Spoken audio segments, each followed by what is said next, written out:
My family called me the ugly one my whole life. At the reunion, my aunt told a stranger, "This is the one we don't talk about." The stranger reached into her blazer, pulled out a business card, and said, "Actually, I drove 90 minutes for her." My aunt said it while I was standing right there. 40 family members across 2 acres of my Uncle Ray's backyard, the kind of July afternoon that smells like cut grass and lighter fluid. And Patricia, Aunt Patricia, 58 years old, hostess smile fully deployed, visor pushed back from her forehead at the angle she uses when she wants to appear casual and is working hardest, turned to the woman beside her and said it without lowering her voice at all. "This is the one we don't talk about," delivered with a laugh. The laugh already built into the sentence, the way certain people build the laugh in before they finish speaking, so that what comes next sounds like a joke rather than what it is. The stranger didn't laugh. She went still, the way a camera goes still right before the shutter clicks, that specific, loaded pause of something gathering itself for what comes next. I watched it happen from 10 feet away, and I did not say anything, because I had been not saying anything my entire life, and I was apparently not done yet, and because I had learned a long time ago that some things are better witnessed than responded to. I didn't know yet what the stranger was about to do. I'm going to tell you. My name is Faith Mercer. I'm 34 years old. I am a preservation architect, which means I spend my professional life looking at buildings that are falling apart and figuring out how to make them stand up again. I am good at this. I will not be modest about it in this particular story because I have been modest about it in every other context for 15 years and it has gotten me exactly nowhere. I grew up in Hadley, Ohio, the second of 3 children, in a family that organized itself around a system of labels so entrenched that by the time I was 7, I understood them as simply the names of things, the way you understand the names of colors or seasons. Jolene, my sister, 3 years older, was the pretty one. Caleb, my brother, 2 years younger, was the smart one. I was the ugly one. I want to be precise about this.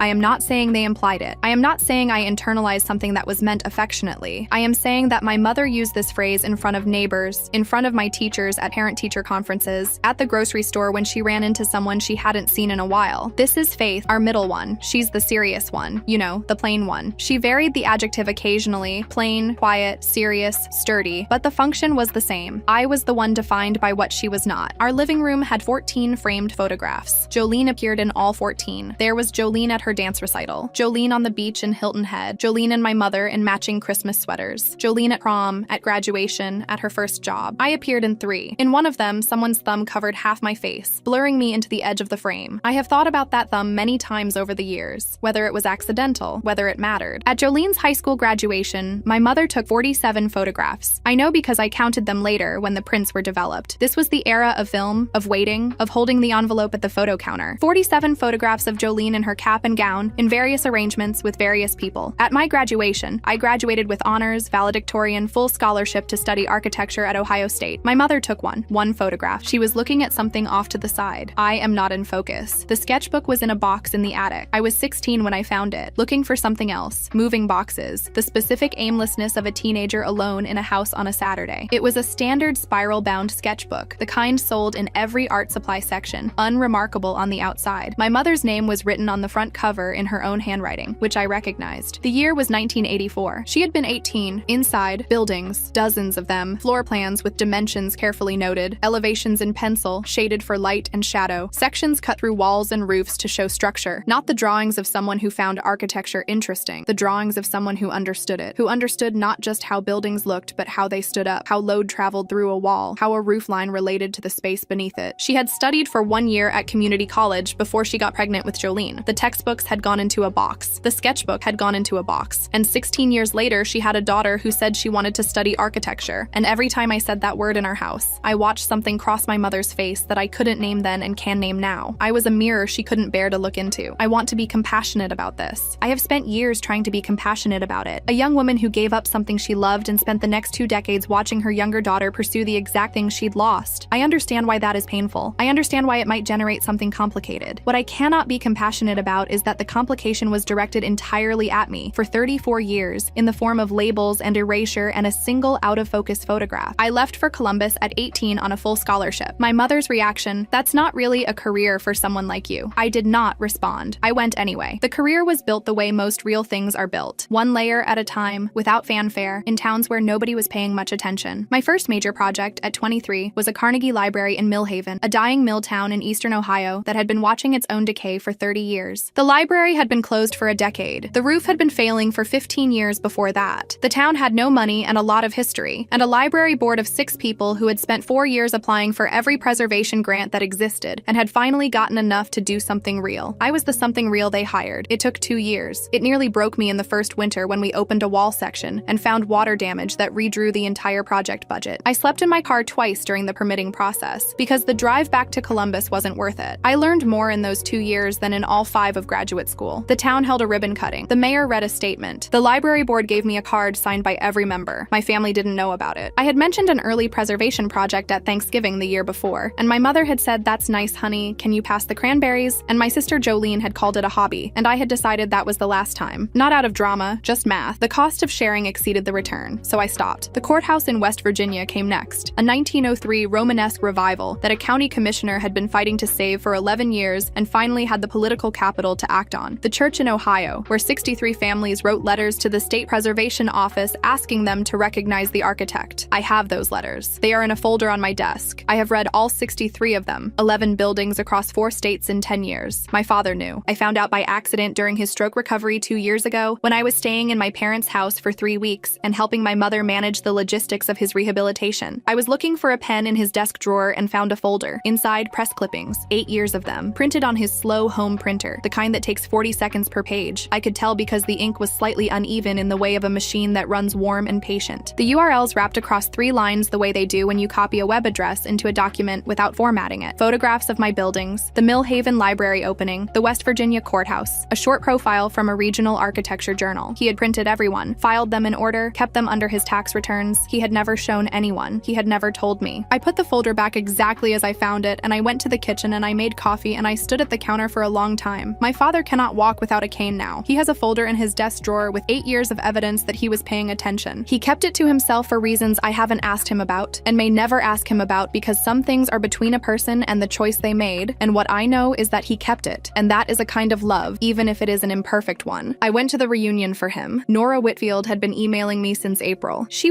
is the senior features editor at American Preservation Magazine, which is the publication in my field, the one that has been covering significant preservation work for 40 years, and whose October cover is the closest thing to a career landmark that exists in this particular corner of architecture. She had been tracking my work for 2 years. She wanted to do a feature. She wanted it to be the October cover. We had been in correspondence for 3 months. Email, 1 phone call, a site visit she'd done in May to the West Virginia courthouse, where she had spent an afternoon with a photographer, and had sent me a note afterward that said simply, "This is exactly what the issue needs." In one of our email exchanges in June, I mentioned I'd be near Hadley for a family gathering in July, and that there was a restored 1890s train depot in the adjacent town, worth seeing if she was ever in the area. She wrote back, "I might just do that. People say they'll stop by. They usually don't." I had not told my family any of this. There was nothing to tell, I'd decided, unless it happened. And even if it happened, I wasn't sure I wanted to share it in the context of a family reunion, where I would be assigned a folding chair at the children's table and described to strangers as the one nobody talked about. I arrived at 2 o'clock, no name tag waiting for me. I wrote my own, Faith M., in the same Sharpie as the others, peeled the backing, stuck it to my shirt. I looked for my name at the main table seating chart, and it wasn't there. My cousin Marcus found me a chair from inside the house and put it at the children's table, between a 7-year-old constructing an architectural monument out of potato chips and a 10-year-old entirely absorbed in her mother's phone. I ate my food. I watched the choreography I had been watching for 34 years. My mother at the center of it, beaming at Jolene's vacation property details. Jolene and her husband had bought a lake house, and this information was being distributed across the reunion with the particular distribution energy of news that reflects well on the family. My Aunt Patricia working the crowd in her hostess mode, visor adjusted, drink in hand. My Uncle Ray at the grill, quiet, producing food. Quick pause. If you want more stories like this in better quality, my Spotify's linked in the description. My father at the edge of all of it, on a lawn chair, cane leaning on the armrest, watching the yard with the slightly removed attention of a man whose recovery has changed his relationship to group gatherings. His eyes found mine once. He lifted his cup slightly. I lifted mine back. At 3:22 p.m., a silver sedan pulled into the driveway. Out-of-state plates. Ohio, but the wrong county. Not local, not family, not someone I recognized. The woman who got out was in her 50s, trim, wearing the kind of blazer that means professional but not formal. A leather portfolio under her arm, moving with the directional certainty of someone who knows where she's going. She scanned the backyard. She found me. She walked past the main table, past the grill, past 40 family members, straight to the children's table, and she sat down across from me on a folding chair, opened her portfolio, and said, "I found the depot. You were right. The cornice restoration work is extraordinary. We should talk about including it." The 7-year-old looked up from his chip tower with mild interest. The 10-year-old kept scrolling. Nora had driven 90 minutes. Patricia noticed within 12 minutes. I watched her notice, the way her hostess rotation brought her near the children's table, and she registered a stranger, an unfamiliar woman with a leather portfolio and an out-of out-of-state sedan in the driveway, and her social machinery engaged because this was her reunion and she had not processed this guest. She walked over with her drink and her visor and the full deployment of her hostess smile. She looked at Nora. She looked at me. And something happened that I have thought about many times since. The specific calculation of a person who has spent a lifetime maintaining a hierarchy and has encountered a variable she hasn't placed yet. She decided, in that instant, to establish the hierarchy before the variable could be placed. "This is the one we don't talk about," she said to Nora, the laugh built in, delivered with the casual confidence of someone who has said this before, and had it land as charming as a self-deprecating family joke, as the kind of thing families say about their odd ones out that signals warmth rather than what it actually is. Nora went still. The stillness lasted approximately 3 seconds. It was not the stillness of surprise. It was the stillness of a person deciding how to respond to something they have just precisely categorized. "I'm sorry," she said. Her voice was level. "What did you say?" Patricia doubled down. She always doubled down. I know this from 34 years of watching her. Doubling down was her primary conflict strategy because in her experience it worked. The person who commits hardest to the bit wins. "Oh, it's just a family thing." The laugh again, slightly more effortful this time. "Every family has one. The quiet one, the plain one. You know how it is." Nora did not know how it was. She set down her coffee cup on the table. Slowly, with the deliberateness of someone creating a moment of pause, she stood up. She reached into the inside pocket of her blazer. She pulled out a business card. She held it out. Not to Patricia, to my mother, who had materialized at the end of the table during the exchange with the particular radar of a woman who monitors social situations involving her family. My mother took the card, read it. Her expression moved through several phases that I cataloged from my seat. Recognition of the magazine name, a small recalibration, a waiting. "My name is Nora Whitfield," Nora said. "I'm the senior features editor at American Preservation magazine." She opened her portfolio. She held up the first photograph. "My courthouse in West Virginia. Afternoon light catching the limestone at the exact angle the photographer had found in May. The restored clock tower against a blue sky. The way the stonework looked when it was whole again. This building was scheduled for demolition 3 years ago," Nora said. "Condemned by the county. Zero budget for preservation. Your daughter secured 3 separate grants, redesigned the structural approach 4 times when the original surveys came back worse than projected, and completed the restoration 11 months under the projected timeline." She held up the second photograph. The Carnegie Library in Millhaven. The ribbon cutting. The mayor at the microphone. The building behind him, whole and standing. The roofline clean against the winter sky. She was 25 when she took this project. The town had been trying to save this building for a decade. She was the one who found the way. A pause. "The reading room is named after her." Third photograph. The church in Ohio. Exterior late afternoon. The kind of light that makes old stone glow from within. 63 families wrote letters to the State Preservation Office asking them to recognize the architect who saved their church. She set the photograph on the table, then the second, then the first. 3 images side by side on the table at the children's folding chairs between the chip tower and the borrowed phone. Nora looked at my mother. Faith Mercer is one of the most important preservation architects working in America today. Her work has saved 11 buildings across 4 states that would otherwise be gone. The October issue of American Preservation magazine will feature her on the cover. She paused. "I assumed you knew. The politest devastation I have ever witnessed." My mother's smile had gone somewhere around the statement about the reading room and had not come back. What remained on her face was the structural outline of the smile, the position of the muscles, the tension in the cheeks, while whatever animated it had quietly departed. It looked like a building with the load-bearing walls removed, still standing. For now, Patricia's mouth was open. Nothing came out. From across the yard in the lawn chair at the edge of the gathering, my Uncle Ray's voice came clearly through the summer air. "Pat, just the name. No elaboration." Then, "Sit down." In 40 years of marriage, I have attended enough family events to have a reasonable sample size. I had never once heard Ray tell Patricia what to do in a public setting. He grilled the food, he refilled drinks, he watched the proceedings with the quiet, patient expression of a man who has made his peace with his circumstances and tends his own garden. Not this time. Patricia sat, not the performed sitting of someone who has decided to change tactics, the sitting of someone whose legs have made the decision before the rest of her caught up. She sat in the folding chair at the children's table, and she looked at the 3 photographs, and she was, for the first time at a Mercer family reunion in a lifetime of Mercer family reunions, genuinely silent, not performing silence, the kind that happens when everyone present has just seen exactly who you are. The reunion ended at 6. I helped carry folding tables inside because that is what I do, and I said goodbye to the cousins I actually like, and I hugged my father for a longer moment than usual, and he squeezed my arm once without speaking, which is his language and I am fluent in it. Nora and I sat in her car in the driveway for 40 minutes going through the layout for the October issue on her laptop. We had the conversation we should have had at a coffee shop somewhere, not at a children's table at a family reunion, but the conversation happened and it was good, and the issue came out in October with my courthouse on the cover in the afternoon light. My mother called me the following Tuesday. I let it go to voicemail. She said, "I've been thinking about what that woman said. I didn't know you were. I want you to know that I'm proud of." I listened to the whole message. Then I saved it, not to refer back to, not as evidence. I saved it the way you save things you haven't decided what to do with yet, because the feeling they produce excuse is too complicated to resolve in the moment, and you need to leave it somewhere while you figure it out. I have not figured it out. I'm not sure I need to. 3 months after the reunion, the October issue has been out for 6 weeks. The cover has been shared more than any other issue in the magazine's history in the digital era, which Nora told me in a text with 2 exclamation points, which is notable because in 3 months of correspondence, she had not previously used any exclamation points. The Courthouse County got in touch last month about a second building, an 1890s opera house that has been sitting vacant since 1971, with a roof that has been slowly losing the argument with gravity. I drove out to see it last week. I stood inside in the October light and looked up at the ceiling, and thought about all the water damage I would find once I opened walls, and all the structural surprises I hadn't encountered yet, and all the problem solving between this moment and the moment when the building could hold people again. I thought about my mother's sketchbook, the floor plans with dimensions carefully noted, the elevations shaded for light and shadow, the drawings of someone who understood how buildings stood up. I understand how buildings stand up. I understand it because I spent 18 years in a house that tried to convince me I was the plain one, the quiet one, the one nobody talked about, and I left and I found out that a building's value has nothing to do with who labeled it and everything to do with what it can hold. I took the Opera House project. The attic of my apartment has a box in it. Inside the box is a spiral-bound sketchbook from 1984. I asked for it during my father's recovery, and my mother handed it over without asking why. I don't know if she knew I knew about it. I didn't explain. I keep it because she drew buildings that showed someone who understood not just how they looked, but how they stood up. I keep it because I am her daughter, and that understanding is part of what I inherited, regardless of everything else. I keep it because some things deserve to be preserved. That is, after all, what I do.